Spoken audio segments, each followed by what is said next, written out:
kita lihat di Q1 memang masih tertolong ya. Pada waktu itu Q1 pertumbuhan industri Mamin masih 3,94 ya. Namun demikian kita sangat terpukul sekali dengan semakin belakangan ini, apalagi di memasuki Q2 yang tadinya harapan kami itu bisa terjadi pertumbuhan karena ada lebaran, puasa dan lebaran yang seperti biasa, tapi ternyata tidak terjadi. Bahkan banyak gerai-gerai tutup, banyak permintaan yang tiba-tiba menghilang, dan pembatalan order cukup masif sekali. Nah, ini menyebabkan kita sangat khawatir sekali, karena kelihatannya masalahnya dari sisi demand. Untuk kelas menengah atas, itu sebetulnya mereka punya uang, tapi mereka sangat membatasi belanja, sangat membatasi konsumsi karena kegiatan-kegiatan terbatas dan juga ada faktor-faktor ketakutan. Tapi untuk kelas menengah bawah, mereka tidak punya uang dan ini yang menyebabkan demand hilang. Padahal itu lebih dari 70% harusnya marketnya di sana.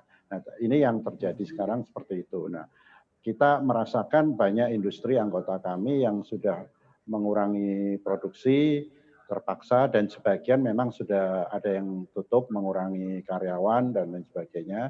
Meskipun data resmi kami belum mendapatkan, belum dihimpun secara total, tapi laporan-laporan menyatakan ada yang sudah merumahkan, sebagian ada yang tutup sementara.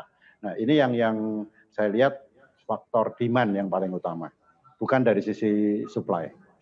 Baik, terkait dengan faktor demand yang Anda katakan ini, kita tahu bahwa pertumbuhan ekonomi Indonesia ini lebih dari 50%-nya ditopang oleh konsumsi dalam negeri. Namun Anda juga katakan tadi sepertinya daya beli sedang ditahan-tahan bagi mereka yang berada di kalangan menengah atas. Ini dari GAPMI sendiri adakah solusi yang dilakukan untuk kemudian mendorong kembali industri makanan dan minuman?